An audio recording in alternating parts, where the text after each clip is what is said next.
Bonjour à tous et bienvenue sur le podcast « Et si on allait au théâtre ce soir ?» Je suis Sacha et je suis passionnée de théâtre et spectacle en tout genre. Sur ce podcast, je reçois à mon micro des personnalités du monde du spectacle. Comédiens, metteurs en scène, auteurs ou autres, l'idée c'est de vous faire découvrir les coulisses de ce monde où tout n'est pas que paillettes. Cette fois-ci, j'ai reçu à mon micro Camille Delpech. Camille est comédienne, fait de la mise en scène et est collaboratrice artistique de Léonard Maton au sein de la compagnie Immersion. Elle joue actuellement dans le spectacle immersif Helsingør, le château d'Hamlet, au château de Vincennes, un spectacle que j'ai adoré. Dans cette interview, on a beaucoup parlé de spectacle immersif, comment on construit et on répète un spectacle immersif, comment on travaille les personnages et les interactions avec le public, bref, Camille m'a livré plein de petits secrets que j'ai adoré découvrir et je suis sûre que vous aussi vous apprendrez plein de choses en écoutant cette interview. En plus, Camille est vraiment passionnante, on pourrait l'écouter pendant des heures, vous verrez. Alors, bonne écoute!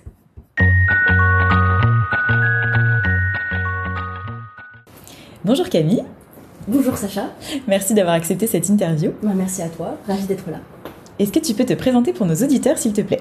Oui, eh bien je m'appelle Camille Delpech, je suis comédienne, metteuse en scène, directrice artistique de ma compagnie qui s'appelle Les Ballons Rouges et voilà. Ça fait un beau CV. Est-ce que tu peux nous raconter ton parcours ? Oui, alors j'ai mon parcours professionnel, j'ai commencé assez jeune puisque j'ai commencé à travailler à 19 ans en parallèle de mes études. J'étais en fait en deuxième année à Sciences Po à Paris et je faisais un atelier artistique de mise en scène et c'est là que j'ai rencontré Léonard Maton qui donnait le cours. Léonard Maton qui est metteur en scène et qui a aimé mon travail, j'imagine, puisque juste après la fin du semestre, il m'a proposé de l'accompagner pour travailler sur une mise en scène qui montait pendant l'été au Lucernaire. Donc c'était un spectacle qui s'appelait Elle et lui et lui. Ce sont des pièces de Guitry et donc je l'ai assisté à la mise en scène sur ce spectacle-là. Voilà, on a dû monter le spectacle en 15 jours en plus parce que c'était un peu une urgence. Il y avait un spectacle qui s'était désengagé, donc on devait remplacer un créneau. Donc on avait très peu de temps pour le faire. Et voilà, et ça a joué tout l'été et c'était, voilà, pour moi c'était une expérience incroyable et qui, voilà, tout de suite, en fait, même plus précisément, quand il m'a appelé pour me proposer ça, j'étais tellement contente que je me suis dit, bon, au bout d'un moment, il faut suivre un petit peu ce qu'on ressent et si ça me réjouit à ce point-là de travailler dans un théâtre, de travailler à créer des spectacles, il faut faire ça et arrêter de se poser des questions sur ce qu'on veut faire plus tard, et voilà. Donc en fait, une fois que l'été était terminé, pour les études, je devais partir à l'étranger en Angleterre. J'ai fait du théâtre là-bas, j'ai fait une petite mise en scène d'un spectacle avec des comédiens anglais et quand je suis revenue, je me suis inscrite en master de recherche en histoire à Sciences Po pour terminer mes études et en parallèle je me suis inscrite à Périmonie en école de théâtre. Et j'ai eu de la chance parce que il se trouve que Léonard a commencé à monter le projet Helsingør le secret quand je suis revenue et pas avant. Du coup voilà. Et donc tu as commencé à l'assister, à collaborer avec lui ? Exactement. Donc en fait il y a eu donc cette première expérience du Guitry à l'été 2016 et là ensuite on est en 2018. Et en fait, Léonard, il réfléchissait depuis longtemps à un projet de théâtre immersif au sens large, parce qu'en fait, il cherche vraiment il y a vraiment une conception du théâtre global. C'est pas juste monter des spectacles, c'est aussi qu'est-ce que le théâtre apporte au spectateur, c'est quoi la place du spectateur dans le théâtre, comment faire pour le rendre plus actif, plus dynamique, pour faire venir des spectateurs qui n'ont pas l'habitude d'aller au théâtre. Voilà, comment... Et aussi, c'est aussi un petit peu se poser la question de qu'est-ce que c'est le théâtre d'avenir. Je ne formule pas très bien, mais voilà. Donc on a commencé à travailler sur ce projet de théâtre immersif avec la pièce phare qui était Hamlet. Donc Léonard a fait un montage en immersif d'Hamlet, c'est-à-dire, alors l'immersif ça peut vouloir dire plein de choses différentes. C'est d'ailleurs un peu un souci pour nous maintenant parce que tout est immersif aujourd'hui. Je sais pas si vous avez remarqué autour de vous, mais même dans les pubs pour des voitures par exemple, on va vous dire une expérience immersive incroyable, le confort du siège, etc. Donc tout est considéré comme immersif et c'est assez difficile de définir ce terme, notamment pour le théâtre. Alors nous, le théâtre immersif tel qu'on le pratique avec la compagnie A2R à l'origine, et maintenant c'est la compagnie Immersion qui porte les projets immersifs de Léonard. L'immersif, c'est pas de séparation entre la scène et la salle. Les spectateurs et les comédiens sont mélangés, il n'y a pas d'espace sacralisé dédié à la scène. Il se passe plusieurs choses en même temps, comme dans la vie. Nous on est en train de discuter, il y a des gens qui font des travaux dehors. Voilà, donc là de la même manière, par exemple pour Hamlet, quand le spectacle commence, on a Marcello n'importe quoi, Bernardo, Marcellus, Horatio qui sont sur les remparts. On a le roi, la reine et toute la cour qui sont dans la salle du trône, et on a Ophélie dans sa chambre en train de lire des lettres d'amour d'Hamlet. Et l'histoire commence, et toutes ces actions-là vont se dérouler en même temps, on ne revient pas en arrière, les scènes ne se jouent qu'une seule fois. Et ensuite, c'est au spectateur de choisir là où il veut aller, l'intrigue qu'il a envie de suivre, le personnage qu'il a envie de suivre, les pièces qu'il a envie d'explorer dans le château, et voilà. Et ensuite, il y a plusieurs moments où on se retrouve, un peu comme par magie, tous les comédiens et donc tous les spectateurs se retrouvent au même endroit. Ça se passe à 3 moments dans le spectacle, et notamment à la fin pour conclure la pièce. Tandis que dans le Fléau, par exemple, qui est l'autre pièce immersive qu'on a montée l'été dernier, tout le monde ne se retrouve qu'à la fin, que pour les 20 dernières minutes du spectacle. Voilà. Ça donne envie. Et bien justement, on va rentrer un peu plus précisément dans le détail de Helsingør, donc le château d'Hamlet qui se joue en ce moment au château de Vincennes. Ça doit être quelque chose quand même de jouer au château de Vincennes. Ah oui, c'est vraiment incroyable. C'est déjà jouer au secret. C'était génial parce que on est, en tant que comédien, on est nous aussi complètement plongés dans l'univers, dans l'imaginaire, et donc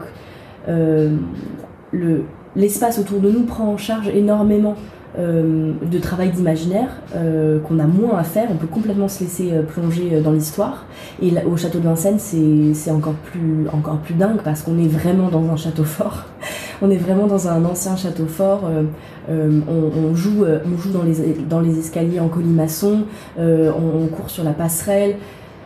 On peut se pencher au balcon, etc. Enfin, c'est incroyable. Et les spectateurs peuvent vous suivre. Absolument, ils nous suivent absolument partout. Donc ça va de l'intimité de la chambre d'Ophélie qui se maquille à l'intimité de la reine au 2e étage qui est en train de fumer sur son lit. Il y a plein de moments où il y a des personnages qui écrivent des lettres, et donc en fait les spectateurs peuvent à loisir venir voir ce qui est en train d'être écrit. Parfois on confie même des lettres aux spectateurs pour les donner à un autre personnage. Voilà, ça c'est assez dingue. Et ce qui est fou aussi, c'est que malgré le fait qu'il y ait des scènes qui sont jouées en parallèle, en fait on suit très très bien l'histoire d'Hamlet. En fait on comprend très bien. Alors ça c'était un peu... alors au tout début quand on avait créé le spectacle, c'était l'inconnu, le mystère, l'interrogation. On ne savait pas, c'était un peu le pari fou de Léonard, de est-ce que ça va fonctionner, mais c'est aussi faire un double pari, le premier qui est sur l'intelligence des spectateurs et le pouvoir de leur imaginaire, et ensuite c'était un pari aussi sur la nature de l'immersif, qui fait que ce qu'on perd en compréhension intellectuelle d'une histoire qui nous est racontée de A à Z avec tous les enchaînements, les causes à effet, etc., on le gagne très fortement en émotion grâce au fait qu'en tant que spectateur, on adopte le point de vue des personnages. Par exemple, quelqu'un qui va suivre le roi Claudius du début à la fin, il va être bouleversé à la mort du roi. Il va pas du tout vouloir que le roi meure, etc. Alors que quand on voit la pièce de manière scénique, représentée de manière classique sur une scène, voilà, on va pas du tout avoir ce ressenti-là. Là, l'immersif permet vraiment de choisir son point de vue, de choisir son angle de vue aussi. C'est comme si tout d'un coup le spectateur devenait réalisateur de son propre film. et pouvait choisir les gros plans qu'il a envie de voir. Mais en plus, c'est pas juste de la vision, enfin c'est pas juste avoir une caméra, c'est ressentir, parce qu'en fait le corps est impliqué, c'est-à-dire que quand des spectateurs qui me racontent que quand ils courent derrière moi dans les escaliers au moment de la folie, qui me suivent dans le jardin, qui dansent avec moi, enfin vraiment il y a des choses qui se passent avec les spectateurs qui sont assez incroyables. Régulièrement j'ai à peu près 20 minutes, je crois un quart d'heure, il me semble, d'improvisation, de folie entre deux scènes. En tout cas, c'est ressenti un quart d'heure, c'est bon. C'est 3 secondes. Il y a un temps assez long, où en fait, entre le déclenchement de la folie d'Ophélie et la scène des fleurs, puis le suicide, donc entre les deux, on a un moment d'errance, on appelle ça des moments d'errance parce qu'il n'y a pas de texte officiel. Et donc, mais on doit rester dans la folie et jouer avec les spectateurs. Et là, c'est vrai que c'est assez fou la compassion énorme qu'on ressent de la part des spectateurs qui sont là avec nous. Régulièrement, il y a des gens des femmes que je projette un peu comme des mamans à ce moment-là, mais qui me prennent dans les bras et tout ça. Un jour, il s'est passé un truc fou aussi, je sais pas si tu veux que je te raconte ça. Ah bah ouais. Petite anecdote secret de pièce immersive. Au moment de la folie, il y a un des personnages qui est le roi, qui nous fait envoyer une lettre par un spectateur. Tout ça, c'est des petites choses qu'on s'est rajoutées, en fait, qui n'existent pas dans la pièce, mais l'immersif permet ça. En fait, c'était même une demande de Léonard au début, que chaque personnage ait un secret. Et puis après, on l'a développé un peu plus, et il y a des lettres, il y a des choses qui circulent, qui rajoutent énormément, en fait, qui enrichissent l'histoire. Et donc, voilà, le roi nous fait parvenir par un spectateur une lettre qui révèle un secret terrible pour Ophélie au moment de la folie. Et donc, dans ces moments-là, on ne réfléchit pas consciemment à ce qu'on est en train de faire, etc. Donc, je reçois la lettre, je la déchire, et ça c'est un truc que je faisais un peu tous les soirs. Et un jour, je suis tellement face à ça me fait un tel effet, cette lettre, que je la mange, que je mets les papiers dans ma bouche. Et je suis en train de mettre les petits morceaux de papier dans ma bouche, je relève la tête, je vois un spectateur en face de moi. Et là, il a ouvert la bouche. Parce qu'il voulait que je lui mette un morceau de papier dans la bouche, et qu'il voulait faire comme Ophélie, enfin voilà. Il voulait manger du papier. Il voulait manger du papier. C'est pour dire jusqu'où les gens sont capables d'aller, mais en parfaite... Nous, quand on répétait les spectacles, et c'est toujours le cas, que ce soit quand on crée Helsingor en 2018 ou quand on a répété Le Fléau cet été, on s'interroge beaucoup sur la question du rapport au public et donc du consentement du spectateur aussi. Parce que c'est vrai que dans l'interaction, dans le contact, ou dans le fait de jouer avec des gens qui ne sont pas comédiens, dans le fait de jouer avec des spectateurs, il faut surtout pas forcer le rapport, en fait. Parce que parce qu'on peut se faire mal, parce qu'on peut avoir des réactions de rejet, en fait, des spectateurs. Et ça, on s'interrogeait beaucoup avant Helsingor.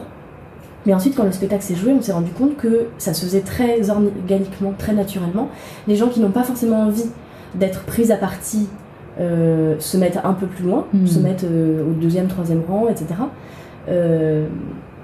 Alors que ceux qui ont envie de jouer, ceux qui ont envie de voir le comédien à 2 cm, ils viennent très très près. Et c'est beaucoup avec ces gens-là qu'on sent qu'on peut jouer ou pas. Et voilà, dans cet exemple du papier dans la bouche, c'était vraiment la personne qui était en demande. Et j'étais même pas sûre de ce qu'elle voulait, donc j'ai vraiment suggéré le geste, et ça a marché. Du coup, il y en a d'autres qui l'ont fait aussi. Donc tout le monde a mangé du papier sur cette représentation. 2 ou 3. Mais c'est assez fou, voilà, c'est assez fou ce genre de truc. Voilà. Et du coup, il y a une vraie connivence, tu trouves, avec le spectateur à chaque représentation, ou parfois on a l'impression que finalement les comédiens et les spectateurs sont un peu séparés? Alors, ça, c'est ce que tu décris, c'est quelque chose qu'on peut ressentir, enfin qu'on ressent toujours en fait en représentation, peu importe que ce soit du théâtre sur scène ou du théâtre immersif. C'est vrai qu'il y a des soirs où on se sent plus ou moins en connexion avec le public, mais c'est vrai qu'en immersif, en fait, on peut pas y échapper à cette connexion. Elle est là, qu'on le veuille ou non. Après, c'est peut-être juste le nombre de personnes. Par exemple, il va y avoir des représentations où ce que je vous ai décrit, les câlins, les danses, mais ça passe beaucoup par des regards aussi. Et parfois les gens qui nous suivent, ou non, parce que les spectateurs sont libres, donc il y a des scènes parfois qu'on joue tout seul. Ça arrive, ça? Ah oui, ça arrive. Ouais. Bah, par exemple, Hamlet, sur son texte phare tube Être ou ne pas être, il y a plein de gens qui ne voient pas cette scène, et qui s'en rendent compte après la représentation en disant ah mais c'est dans Hamlet Être ou ne pas être et je l'ai pas du tout vu. Et au-delà de ça, en fait au tout début quand le spectacle commence, Hamlet est dans la salle du trône avec le roi, la reine, et très vite il part parce qu'il ne supporte pas la situation. Et en fait souvent les Hamlet, les 3 comédiens qui ont joué le rôle disaient que notamment sur la première représentation, ils se retrouvaient tout seuls en partant parce que c'est le début du spectacle, donc les spectateurs ne savent pas encore qu'ils sont libres et qu'ils ont le droit de bouger. Il y a des gens qui pensent qu'ils sont obligés de rester dans la salle, par exemple, qui leur a été désignée. Et donc ça demande un petit temps d'adaptation, en fait. Et même nous, en tant que comédiens, on apprend, quand on travaille en immersif, à... je sais pas comment décrire ça, mais il faut un peu... il faut exuder quelque chose, enfin, il faut essayer de diffuser une sorte soit de chaleur, soit d'intensité, en fait, pour faire comprendre. Et puis il y a des choses dans les départs, dans la rapidité que Léonard nous a fait travailler, des départs énergiques. Il faut pas courir non plus trop vite parce que sinon on peut semer les gens, mais il faut avoir un départ énergique qui donne envie de suivre. Alors le but c'est pas du tout d'emmener tout le monde, jamais, mais voilà, de faire venir 5 personnes avec nous pour avoir ensuite une petite scène d'intimité où les spectateurs qui vont voir ça, ils auront vu un truc unique, avec la sensation d'être privilégiés dans ce qu'ils auront vécu. C'est vrai que ça doit pas être facile de sortir les spectateurs du fameux temps de latence du début, parce que même moi qui vais voir énormément d'immersifs, j'ai toujours ce moment de alors là, je sais pas ce que j'ai le droit de faire, pas faire, etc. Et du coup, il y a des techniques un peu pour leur faire comprendre quelque part que ils peuvent bouger, comme tu dis, qu'ils sont maîtres de leur mouvement. Exactement. Alors en fait, il y a plusieurs choses. Pareil qu'on a... Léonard, il avait, avant même qu'on fasse le premier spectacle immersif, il avait déjà eu soit beaucoup réfléchi, enfin les deux, beaucoup réfléchi et en même temps eu beaucoup d'intuition sur ce que pouvait être l'immersif. Parce que en fait il avait déjà prévu pour Helsingør. Ce qu'on fait pour répondre à la question que tu soulèves, c'est qu'il y a au début du spectacle, dans Helsingør, il y a une voix qu'on entend, qui est la voix du spectre, qui prévient, qui donne des règles pour suivre ce spectacle immersif. C'est le fameux Bienvenue à Helsingør qui est devenu un peu culte en vrai. Donc en fait il énonce des règles justement sur le fait que les spectateurs ont le droit de se déplacer comme ils veulent, qu'ils sont libres, etc. Il y a aussi des règles de sécurité, ne vous penchez pas trop sur la passerelle, faites attention, il y a des pavés, etc., des choses comme ça. Et il est dit aussi que les gens n'ont pas le droit de toucher les comédiens. Mais d'ailleurs on n'a jamais eu trop de soucis par rapport à ça. Ensuite, dans le spectacle, nous les comédiens, on essaye de faire comprendre aux gens par notre jeu qui peuvent bouger. Par exemple, avec Léonard, on travaille beaucoup en répétition sur le fait en fait, assez naturellement, quand on joue avec des spectateurs dans un espace partagé, on recrée une scène naturellement. C'est-à-dire que le comédien se retrouve à être au centre et les spectateurs à être tout autour. Et ça, Léonard, il appelle ça le trou noir, parce qu'une fois qu'on est coincé dans cet espace-là, c'est assez difficile d'en sortir. En fait, on se retrouve à jouer à 360, mais ça reste du théâtre un peu classique. Du coup, ce qu'on fait, c'est qu'on essaye de beaucoup brasser le public. On joue en rapport de diagonale, pas mal, avec les autres comédiens. Il y a plein de moments où on ouvre aussi beaucoup. Donc en fait, on se retrouve dos à nos partenaires et on ouvre pour beaucoup jouer avec le public. On passe à travers eux pour les mélanger tout le temps, pour qu'ils comprennent que c'est en mouvement perpétuel et qu'il faut pas se fixer. Voilà. C'est très intéressant.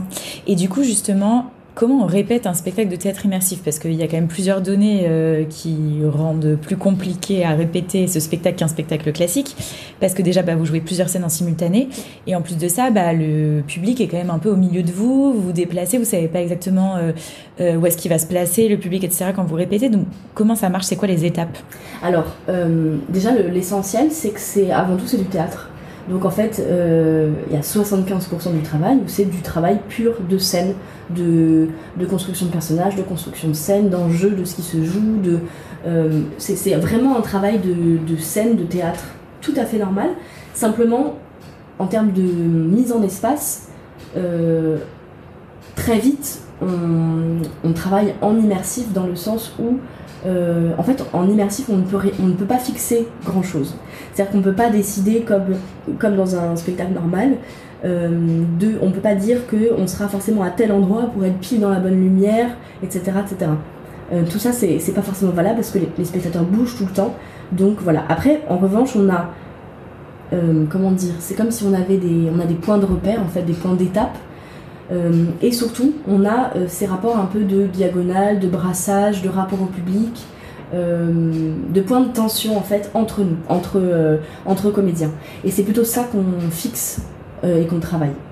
Donc voilà, ça c'est pour le travail de scène. Ensuite, on commence, souvent on est des très grosses équipes en plus, on demande aux autres comédiens qui ne jouent pas dans la scène en question de venir faire le public, comme ça on s'entraîne. Okay. Je sais plus si on faisait ça au début sur Helsingor, mais en tout cas sur le Fléau c'est ce qu'on a fait systématiquement, parce que sur le Fléau c'était beaucoup plus facile. On a pu se concentrer énormément sur le travail de scène parce qu'en fait l'immersif on commençait à bien comprendre comment ça marchait, surtout qu'en fait Léonard a appris à 95% la troupe d'Helsingor. Après il y avait plus de personnages dans le Fléau, donc voilà, on a fait venir des gens en plus, mais c'était globalement des gens qui avaient une très bonne expérience de l'immersif. Voilà, donc on avait pu se concentrer sur le travail de scène. Une fois que ça s'est fait, on commence à faire des crash tests, mais comme dans tous les spectacles. Simplement, au lieu d'être un filage crash test où on enchaîne les scènes, là c'est un crash test où on lance tout en même temps.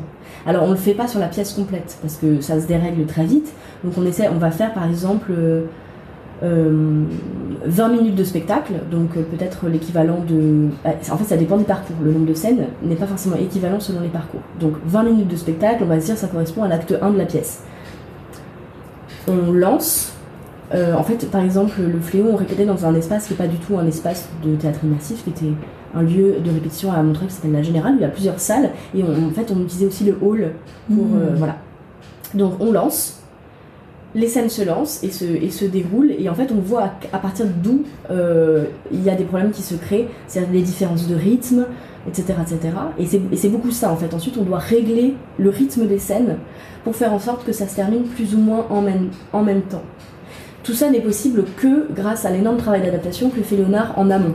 C'est-à-dire que quand il choisit la pièce, pour voir si ça peut fonctionner en immersif, il fait un travail de montage de texte, c'est-à-dire qu'en fait il travaille par colonne, et donc en fait il répartit, on va dire qu'il y a 3 ou 4 grandes actions en même temps. Il va répartir le texte, les scènes et donc les personnages dans ces différentes colonnes, et en gros en termes de texte on se rend compte à peu près de si ça fonctionne ou pas. Ça c'est un premier gros débroussaillage. Voilà, donc ensuite on lance ces crash tests, on voit où ça se dérègle, on retravaille les scènes pour que le rythme soit plus adapté, ce qui parfois crée un peu ce qui parfois, c'est pas contradictoire, mais comme en amont on a fait un travail de scène classique, voilà, on peut se dire bah tiens tel rythme il fonctionne pour cette scène, etc. Et en fait quand on va le voir dans la globalité du spectacle, on se rend compte que non, il faut que ça aille plus vite, ou qu'au contraire il faut l'étendre un petit peu, voilà. Et ensuite on avance dans le déroulé de la pièce avec ce même principe. Il y a des parties qui fonctionnent très bien, il y a des parties qui mettent un petit peu plus de temps à se régler. Pour Helsingor, dans mon souvenir, ça fonctionnait très bien. Ça fonctionnait très bien parce qu'il y avait vraiment... dans Helsingor, il y a vraiment pas mal de parcours parallèles. C'est un peu la particularité de Shakespeare, c'est ce qu'on appelle les subplots. Et en fait, l'immersif permet justement de développer énormément et de mettre en valeur ces histoires-là. Par exemple, le personnage d'Ophélie, en termes de texte, dans la pièce de Shakespeare, c'est vraiment un tout petit personnage. Mais c'est vrai que le fait de mettre en lumière un peu le parcours de la famille Polonius, de Polonius, Laërte, Ophélie, les gens qui les suivent peuvent avoir l'impression que c'est les personnages principaux de l'histoire qu'ils sont en train de voir, et que les personnages secondaires ça va être Claudius et Hamlet qui vont croiser que de temps en temps, voilà. Et donc, c'est vrai que pour Hamlet, ça fonctionne très bien parce qu'on a vraiment le pôle, on va dire, de la famille Polonius, le pôle Hamlet Horatio, le pôle le roi et la reine, et les amis ennemis d'Hamlet que sont Rosencrantz et Guildenstern. Voilà, là c'est vraiment les différents pôles, on va dire, phares de l'histoire. Et ils ont tous suffisamment de matière en termes de texte ou en termes de ce qu'on a pu rajouter, parce que souvent on rajoute des éléments. Par exemple, encore une fois sur le personnage d'Ophélie, on a Léonard a utilisé des sonnets de Shakespeare pour faire des lettres d'amour, échangées pour faire toute une correspondance entre Hamlet et Ophélie. Ok. Et du coup, quand vous vous retrouvez face aux spectateurs après avoir répété avec 3-4 comédiens qui font les spectateurs, et encore que c'est si vous faites pas le déroulé complet. Exactement. Comment ça se passe ? Eh bien, à chaque fois c'est un peu la surprise. Justement, sur Elsinore, quand on avait commencé, on avait fait 1 ou 2 représentations, je crois, enfin 1 ou 2 filages avec des publics tests, parce qu'on connaissait pas du tout le fonctionnement, on savait pas comment ça allait se passer en termes de flux de public. Et c'est ça que j'ai oublié de dire tout à l'heure, quand tu demandais comment ça se passe pour prévenir les gens sur la manière dont il faut pas se comporter, mais sur ce qu'ils ont droit ou pas de faire.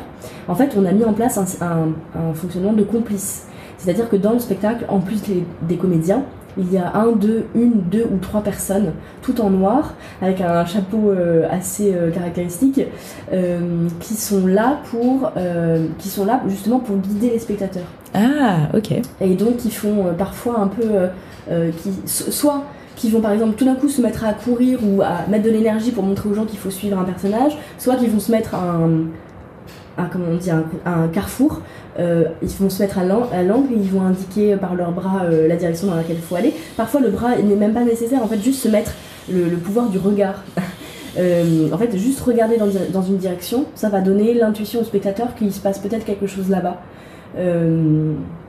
Ça, et les complices aussi, ils servent beaucoup au moment de placer les spectateurs, par exemple dans la salle du trône. Ils vont en fait guider les gens pour les installer, pour les faire entrer, parce que sinon les gens ont tendance à se masser à l'entrée et ça crée des bouchons, etc. Donc voilà, ils guident les gens, ils les font s'installer aux bons endroits, etc.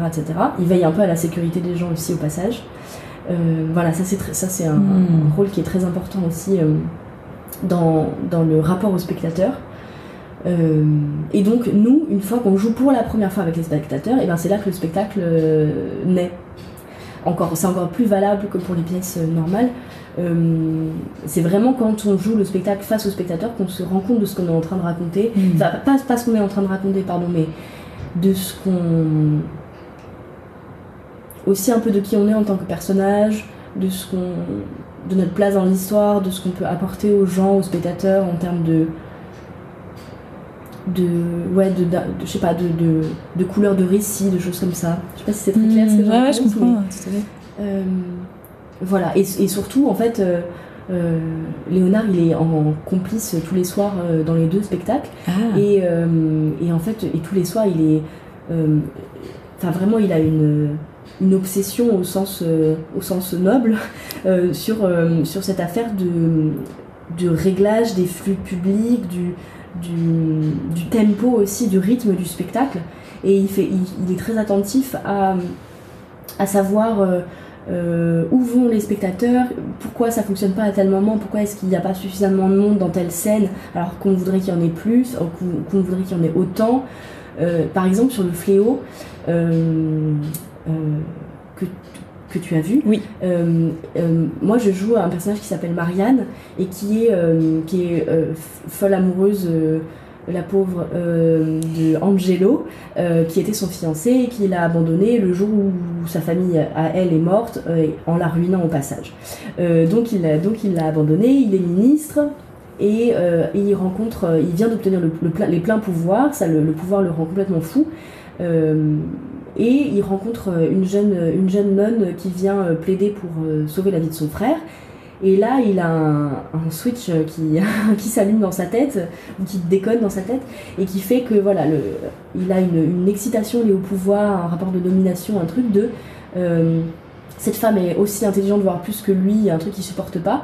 Et donc, il va en fait lui faire un chantage sexuel pour sauver ou non la vie de son frère, qui est coupable d'un crime sexuel. aux yeux de la loi, à savoir il a fait l'amour avec la femme qu'il aime, avec laquelle il veut se marier. Ce qui aujourd'hui, bien évidemment, ne serait pas du tout considéré comme un crime.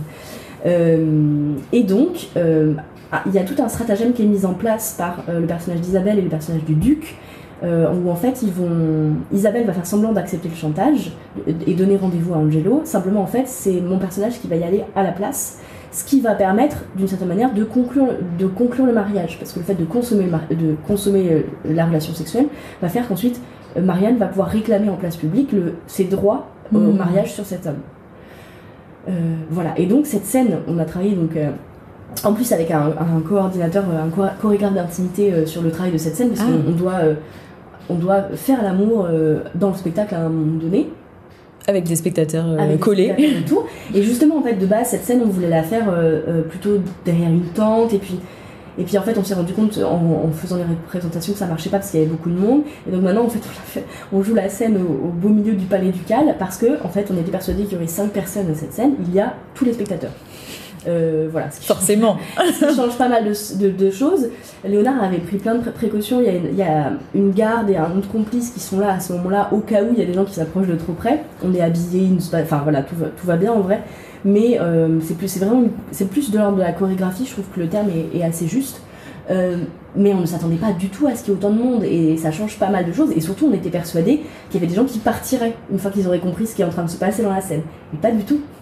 C'est croustillant. Voilà. Il y a des choses qu'on découvre complètement en jouant le spectacle et puis en le jouant plusieurs fois, parce qu'en fait il y a des tendances qui se créent et qu'on cherche à soit augmenter, soit à régler, à rectifier, enfin voilà. Ouais, d'accord, donc vous vous adaptez en fonction des réactions des spectateurs que vous attendiez pas forcément. Exactement. Après il y a beaucoup de choses qu'on prévoit, qu'on réfléchit, qu'on teste, mais voilà, il y a des choses qu'on ne peut pas deviner et des choses qui nous surprennent aussi, qu'on n'attendait pas. C'est ça qui est génial. C'est ça qui est génial. Et alors, question, parce que vous jouez dans les spectacles immersifs comme ça, plusieurs scènes en simultané. Oui. Mais sauf que, comme tu le disais, il y a des moments clés où tous les comédiens se retrouvent, et donc tous les spectateurs aussi. Mais comment vous faites pour vous retrouver pile à ce moment-là, pour savoir que c'est le moment? Parce que chacun est dans sa scène, que on sait bien qu'au théâtre, une scène qui est censée durer 3 minutes, elle peut durer entre 2 et 4 minutes, en fait, selon comment on joue. C'est quoi le petit secret? Alors... l'ingrédient secret, en fait dans les 2 spectacles il y a un travail musical qui est très important.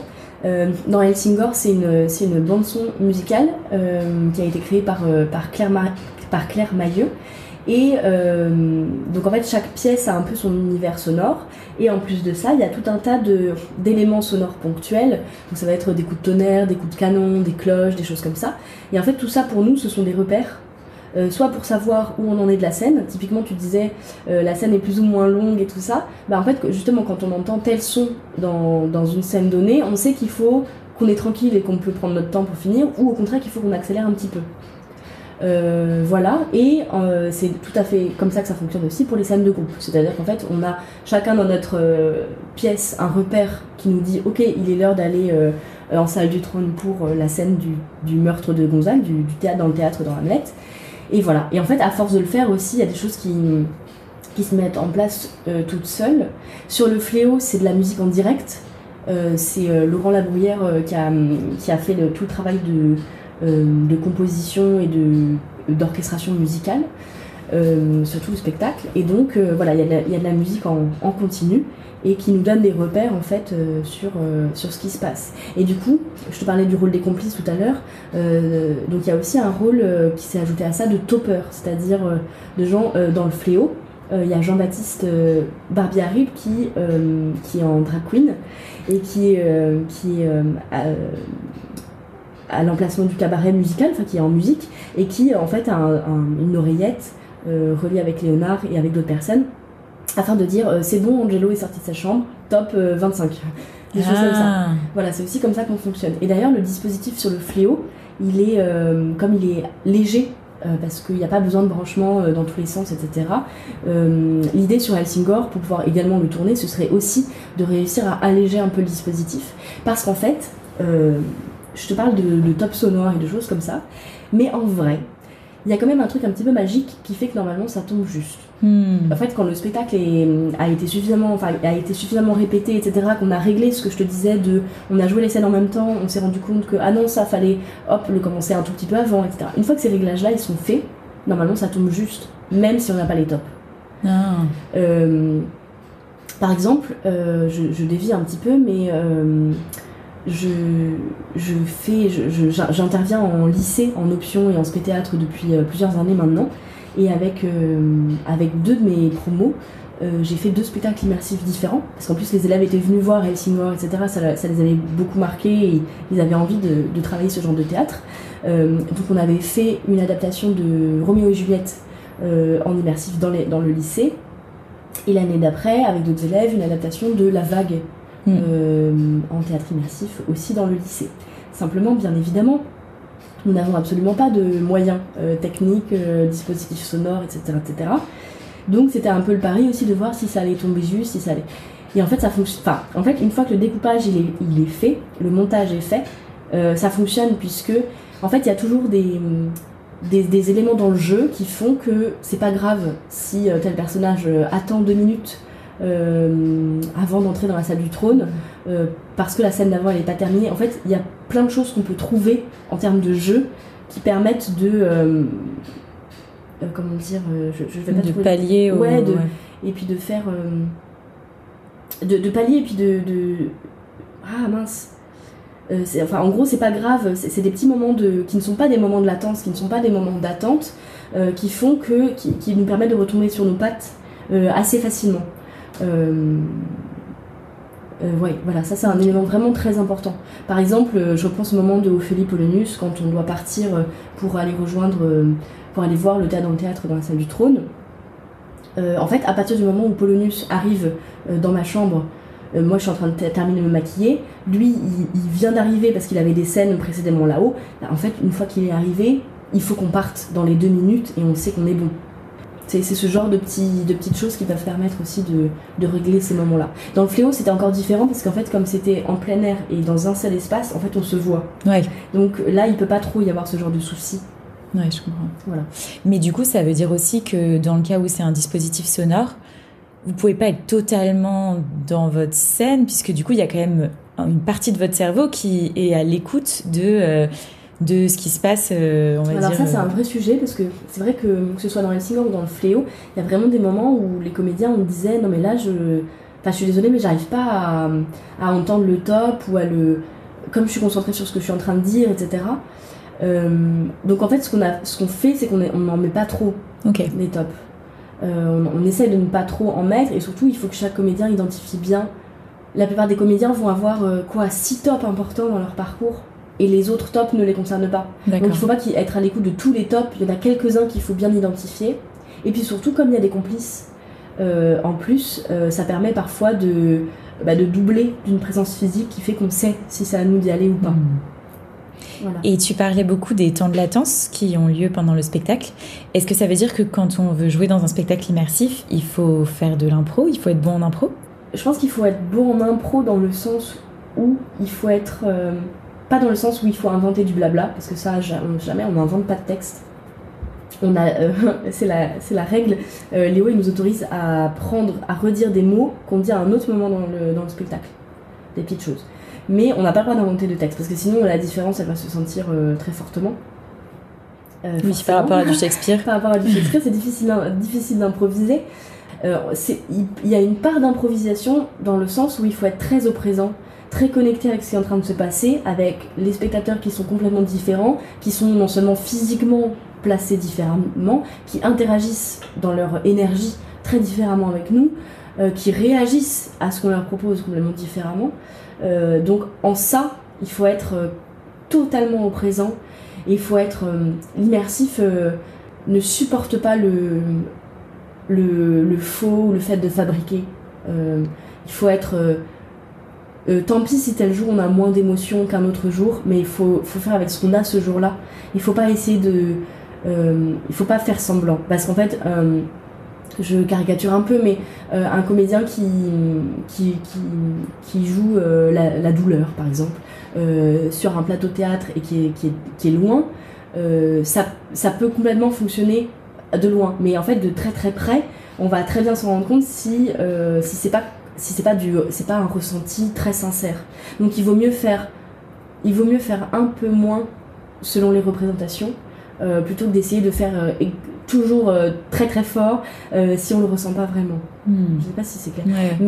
Mais voilà, en revanche, il n'y a pas du tout d'improvisation dans le sens où tout est travaillé.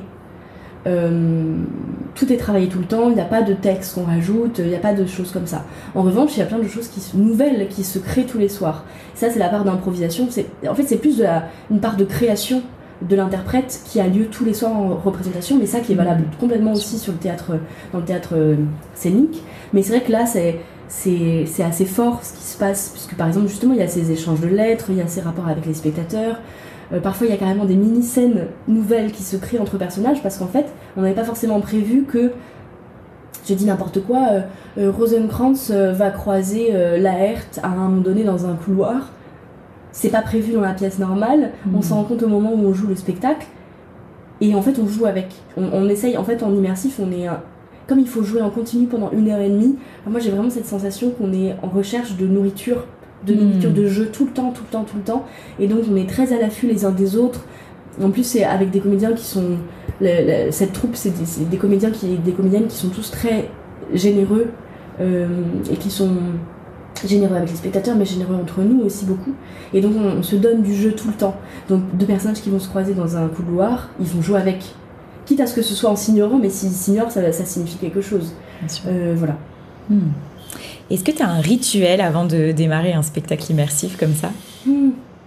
En fait, il y a un rituel un peu de troupe qui s'est créé naturellement parce qu'on est tous dans une... Comme c'est à chaque fois, on est dans des lieux qui sont pas consacrés au théâtre habituellement, donc il n'y a pas de loge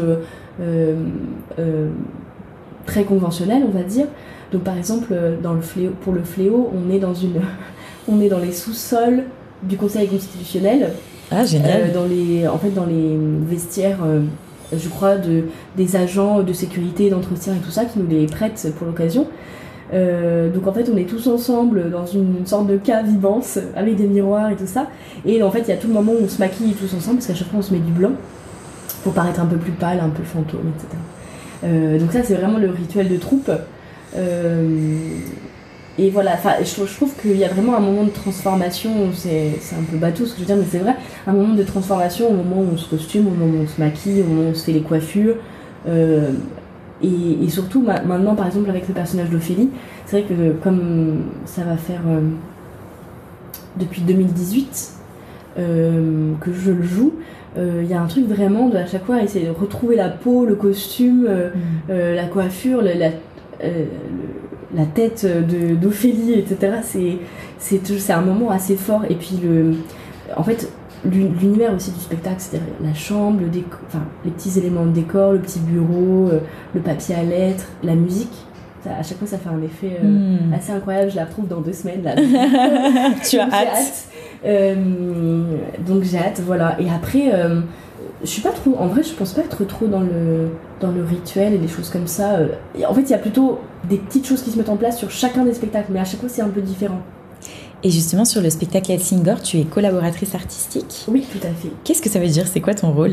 Alors, en fait, donc dans mon parcours, on avait commencé à en parler tout à l'heure, j'ai commencé à travailler comme assistante mise en scène auprès de Léonard Maton en 2016. Et depuis, on a travaillé ensemble sur 5-6 spectacles, je crois. Il y a eu donc Le Guitry, Helsingør, Face à Face, HPNS, Le Fléau, et puis plein d'autres choses au milieu, des stages, des créations plus ponctuelles, etc. etc.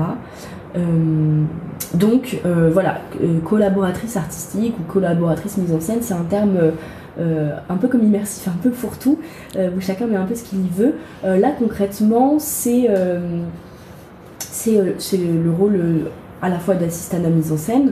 Donc ça va de faire les plannings de répétition, organiser la venue les uns des autres, parfois réserver les salles de répétition. C'est beaucoup c'est beaucoup le planning et du coup la construction de comment est-ce qu'on va travailler. Et puis ensuite c'est assister, accompagner le metteur en scène dans tout ce qu'il va avoir à faire, donc l'analyse des textes, la direction d'acteur, la construction des scènes, l'organisation, etc. etc. C'est beaucoup faire le relais aussi, comme on est une grosse troupe, sur comment chacun se sent, les besoins des uns des autres, etc. Je dis n'importe quoi, un comédien qui se sent pas encore très à l'aise sur une scène, il va pas forcément oser dire au metteur en scène j'aimerais bien qu'on la retravaille, etc. Donc il va le dire plus facilement à moi et donc ensuite je fais le relais, etc. Voilà, ce genre de choses. Et maintenant aussi, je fais un travail de dramaturgie, c'est-à-dire justement tout ce travail d'analyse de texte, en fait, d'accompagner les comédiens quand on travaille à la table sur la signification du texte, sur les enjeux de la scène, sur les doubles sens, sur tout un tas de choses, sur ce qu'on cherche à raconter aussi. Et c'est beaucoup, sur le Fléau, j'ai pas mal travaillé avec Léonard on s'est beaucoup interrogé sur ce qu'on cherchait à raconter avec cette histoire. Et notamment sur la question du harcèlement sexuel, du chantage sexuel, sur la place des rôles féminins dans l'histoire, parce que c'est vrai que souvent, c'est quelque chose, je lis pas mal de choses sur le sujet, et Léonard le sait, et ça l'intéresse beaucoup aussi, et en fait c'est vrai que j'ai observé depuis quelque temps que souvent dans les histoires, quand il y a enfin des rôles féminins importants, intéressants, puissants, un des risques, c'est que ce soit le seul personnage intéressant de la pièce. Que tout le positif soit mis sur ce personnage central et que les autres femmes soient au contraire assez maltraitées dans la manière dont on les présente, dans la manière dont on les considère, etc. On va mettre toutes les qualités sur un personnage et tous les vices sur les autres personnages féminins. Ce qui du coup au global ne raconte pas forcément quelque chose d'intéressant. Et quand je parle de rendre un personnage féminin intéressant, c'est pas lui donner que des qualités, bien au contraire. C'est au contraire autoriser les personnages féminins à être des personnes, donc à être contradictoires, à être complexes, à être bourrés de défauts, à avoir le droit de se mettre en colère, avoir le droit de pas être d'accord, avoir le droit d'être monstrueuse, avoir le droit d'être cruelle, avoir le droit... Voilà, c'est au contraire, en fait, autoriser les femmes à avoir des défauts et à ce qu'on puisse prendre ces défauts en pitié quand on voit un personnage et se dire mais là, être en compassion en fait avec les défauts et les qualités d'un personnage féminin comme on le fait déjà naturellement pour les personnages masculins. On adore le personnage de Richard III, qu'on adore détester, qui est un monstre, un criminel, etc. Mais en même temps, il nous fait énormément de peine. Ce personnage qui est en souffrance et physique et émotionnelle, il dit quand même que sa mère ne l'a pas aimé, etc. Sa mère l'a rejeté à la naissance parce que il était handicapé. Enfin bon, voilà, il y a plein de choses à te raconter sur un personnage et on n'a pas la même compassion naturelle pour les monstres féminins. Voilà, c'est un sujet qui m'intéresse beaucoup. Donc du coup sur le Fléau, j'avais pas mal travaillé là-dessus parce que aussi le risque, souvent quand il y a un personnage féminin qui est très développé par l'auteur et que les autres personnages le sont moins, c'est du coup, nous en mise en scène, de se contenter de dire peut-être que si elle dit rien, c'est qu'elle est un peu bête, ou peut-être que si elle dit rien, c'est parce qu'elle a rien à dire, ou peut-être que c'est parce qu'elle a rien à dire d'intéressant. En fait, non. C'est notre rôle en tant que comédien, comédienne, quand on joue un personnage, on parle souvent de ça, de défendre le personnage, et en fait, c'est de le comprendre, et de se demander pourquoi on le fait, enfin, pourquoi ce personnage agit comme il agit, et de trouver des raisons qui nous font palpiter, qu'on comprend. Ça veut pas dire que nous on se comporterait comme ça, mais voilà, il faut qu'on puisse les comprendre, ces personnages. C'est-à-dire que comme on joue tous en continu pendant 1h30, on peut pas se contenter d'une version un peu lisse ou un peu cliché d'un personnage, ce qu'il faut en fait d'ailleurs jamais faire au théâtre parce que c'est pas intéressant. Mais là, d'autant plus, en fait, on est obligé de trouver ce qui anime vraiment ces personnages. Et donc Camille, tu as plein de projets théâtre. Et justement, qu'est-ce qui te fait vibrer dans le théâtre ? Ah, c'est une bonne question. C'est une bonne question. J'aime beaucoup comment tu la formules. Moi, ce qui me fait vibrer, c'est... en 2016, je t'aurais répondu, c'est de participer à fabriquer des histoires. Et d'aider, de faire partie de la fabrication d'un spectacle qui va ensuite se jouer devant les gens et qui va faire du bien, enfin qui va être aimé, faire vibrer les spectateurs. Ça c'est toujours aussi vrai. C'est toujours aussi vrai. Mais c'est vrai que maintenant j'ai un rapport au jeu qui est assez viscéral. C'est-à-dire que j'ai vraiment un besoin de jouer qui est très très fort et d'exprimer. Enfin, tu vois, j'ai l'impression de tous les personnages dont je t'ai parlé, etc. En fait, ça me passionne de faire de la mise en scène, de faire assistante, collaboratrice artistique, etc. Parce qu'en fait, ce que j'aime, c'est comprendre les personnages, c'est comprendre les histoires qu'on veut raconter, s'interroger sur comment on va le faire, etc. Mais ce que je veux dire, c'est que j'ai besoin d'être dans la matière. Enfin, j'ai besoin d'être dans la matière et d'être dans le concret. Ça me plairait pas de rester très à distance. Et du coup, parce qu'en fait, je te dis ça parce que assistant mise en scène ou collaborateur artistique, ça dépend complètement du metteur en scène et des projets. Et parfois, on peut être tenu, je pense, à distance. Or, ce que je fais avec Léonard est en fait très très organique et très au cœur du sujet et très impliqué. D'autant qu'en plus, il se trouve que là, dans les spectacles immersifs, à chaque fois, je joue aussi. Donc c'est vrai que ça amplifie en plus mon rapport avec ça. Je pense que c'est assez nécessaire d'ailleurs d'avoir un rapport. Enfin, pour moi, pour moi, les enjeux sont très forts à chaque fois de quand on raconte une pièce. Je trouve ça tellement important, la manière dont on représente les personnages, la manière dont on essaie de les construire, ce qu'on veut raconter, etc. Parce que ça peut tellement changer de choses, je trouve, la manière de représenter les êtres humains. Et puis c'est surtout, je crois qu'au-delà de ça, c'est un peu une recherche qui me passionne. Je fais mon parcours d'être humain, ma recherche dans la vie, pour comprendre les gens, les émotions. Les émotions, qu'est-ce que c'est que les émotions? Pourquoi on ressent des trucs pareils, aussi forts? Qu'est-ce qui nous déclenche ça? Comment on les traverse? Pourquoi elles s'arrêtent? Pourquoi elles reviennent? Pourquoi elles évoluent comme ça? Voilà, tout un tas de questions et que le théâtre me permet de me poser et d'explorer en profondeur sans avoir l'air d'être une dingue. En tout cas, t'en parles avec beaucoup de passion. Je pense que les auditeurs s'en rendront compte aussi. Est-ce que tu vas aussi au théâtre? Ah oui, beaucoup. Ouais. Beaucoup. Cette année, pas autant que j'aurais voulu. Mais si, depuis que j'ai commencé le théâtre, depuis justement ma deuxième année d'études, je vais beaucoup au théâtre. Ça fonctionne un peu par phase. Je sais que j'ai eu une phase à un moment donné, par exemple, où j'habite pas très loin de la colline et j'allais un peu tout voir là-bas. J'ai vu des spectacles incroyables d'ailleurs. Data Mossoul de Joséphine Serre, ça fait partie des trucs, je crois que c'était déjà en 2021. Mais ça m'a énormément marqué. Enfin, je repense vraiment souvent à ce spectacle. Le triptyque de Nasser Djemal aussi, j'avais pu le voir là-bas. Enfin voilà, c'est des spectacles qui m'ont beaucoup marqué. Merci beaucoup Camille. Merci à toi. On peut te retrouver donc dans Helsingør au château de Vincennes à partir de très bientôt, au mois de mai. Ça commence même avant 26 avril. La première. Si vous avez envie de venir, n'hésitez pas à réserver parce que les places partent très vite. Je crois que les premières sont déjà complètes, les dernières aussi. Voilà, n'hésitez pas à réserver, je ne sais pas si je peux vous le dire directement. Bien sûr, mais dépêchez-vous parce que c'est vraiment génial, donc ne loupez pas ça. Et on peut te retrouver aussi dans Le Fléau Mesure pour Mesure en juillet près du Festival d'Avignon, donc à Avignon, et en août et septembre à Paris. Tout à fait. Voilà. Eh bien, allez-y et merci encore. Merci à toi. Voilà, c'est la fin de cette interview.